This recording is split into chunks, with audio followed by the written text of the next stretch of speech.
Hi, friends. Are all up in some Ruth. And y'all, while it talks about Ruth, it really is about Naomi. Here you have Naomi, who, man, she has all the reason in the world to be sad. She is uprooted from where she lives. She finds these people. She loves them. She loves her family. She loses her husband. She loses her sons. And now she's like, I'm going to go back home, but I am so sad. And she says, you know what, daughter-in-laws, go do your thing.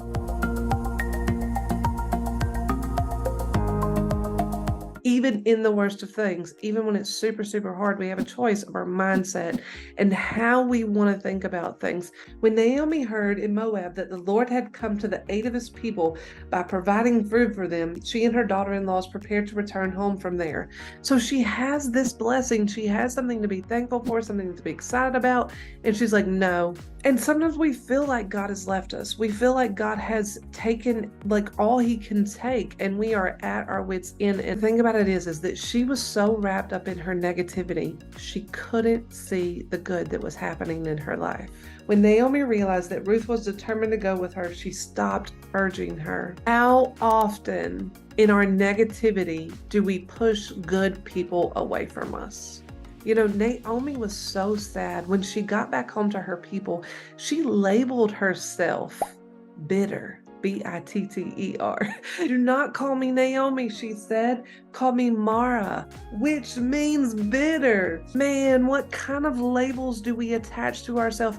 Do we say we're depressed? Do we say that we are broken? God names us, and God tells us our value. And a lot of times we want to rename ourselves with our fleshly view of what's going on in the moment. How often does God label us and we want to take those labels off, that we're not worthy of them or they don't fit us, when we don't know the whole story? Naomi said to her, go ahead, my daughter. So she went out, entered a field, and began to glean. That's kind of like picking up the extras. And as it turned out, coincidence? She was working in a field that belonged to Boaz. So Boaz is like family line of Elimelech, who was Naomi's husband.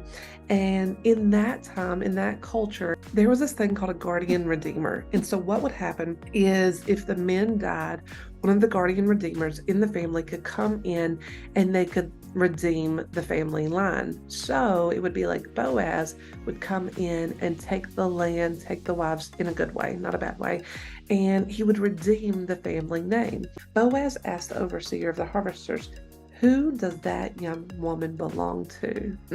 So Ruth caught Mr. Boaz's attention. I will do all that you ask.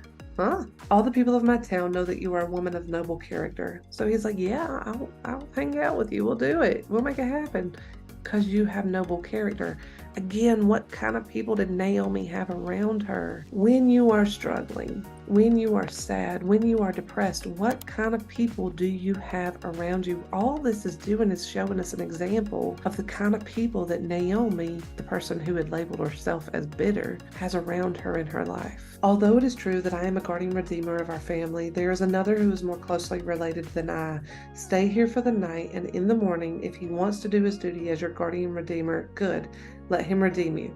So he's like, we got to follow custom. This guy is a little closer, so maybe it should be him instead of me. But if he's not willing, as surely as the Lord lives, I will do it. So he's like, I really like you and I'll do it. Like, we have to follow customs, but I'll do it. So she lay at his feet until morning, but got up before anyone could recognize. And he said, no one must know that a woman came to the threshing floor. So he's protecting her. Like, you got to get up, you got to go. Like, I respect you. Thank you. I'm not rejecting you. He's protecting her. Verse 15, he also said, bring me the shawl that you're wearing and hold it out. So like a jacket kind of thing. And so she did, and he poured in six measures of barley and placed the bundle on her. Then he went back to town. How sweet. Like, how romantic, right?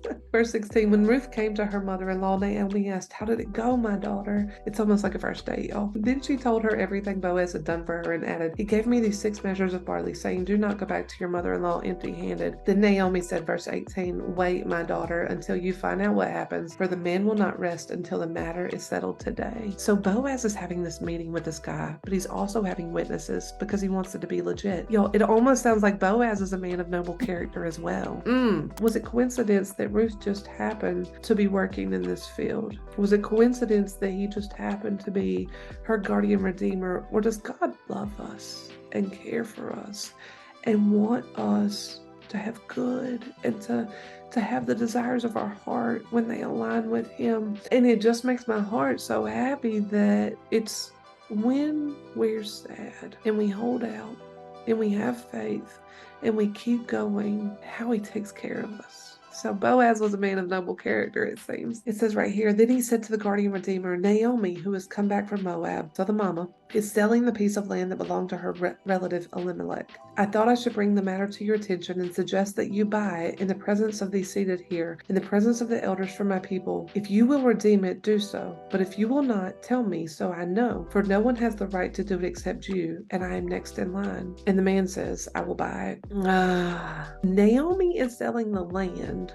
also equals Naomi is getting Ruth to be married. Then Boaz said, on the day that you buy the land from Naomi, you must also acquire Ruth, the Moabite, the dead man's widow, in order to maintain the name of the dead with his property. At this, the guardian redeemer said, then I cannot redeem it because I might endanger my own estate. In other words, he probably got a girl already at home, and he cannot bring another one home because he might danger that. You redeem it yourself, I cannot.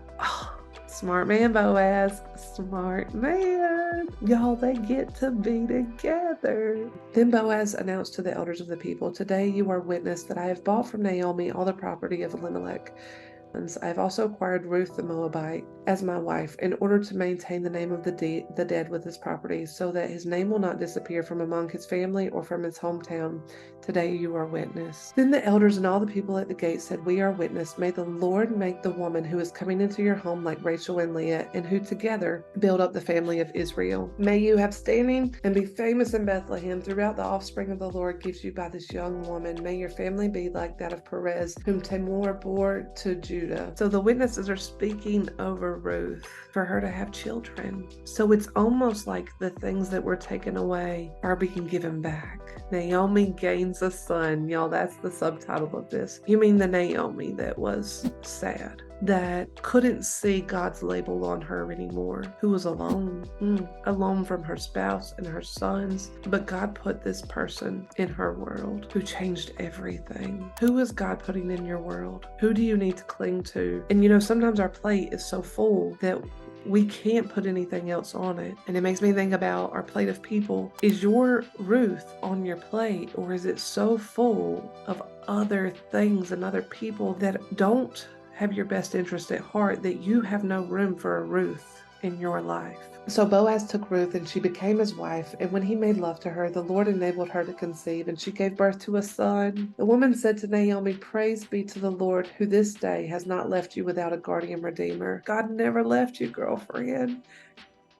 He never left you. May He become famous throughout Israel. He will renew your life and sustain you in old age. Y'all, that's why they say give older people babies, because they bring out the youth in them. For your daughter-in-law who loves you and who is better to you than 7 sons has given birth to him. Then Naomi took the child in her arms and cared for him. God is going to restore your sadness. He's going to restore that bitterness. The women living there said, Naomi has a son. They didn't say Ruth has a son. That's the same thing that happens to us at Christmas time, right? We have kids, and it's you replaced yourself with your kid, right? They named him Obed, and he was the father of Jesse and the father of David. And we know that Jesus comes from David. I want to ask you, what are you doing with all that sadness and depression that comes, that goes, that stays? Who do you have in your world that is helping you through that? How are you being open to that person being there? How is there space for that person to be there? And how are you looking to and clinging to and knowing that God's got you?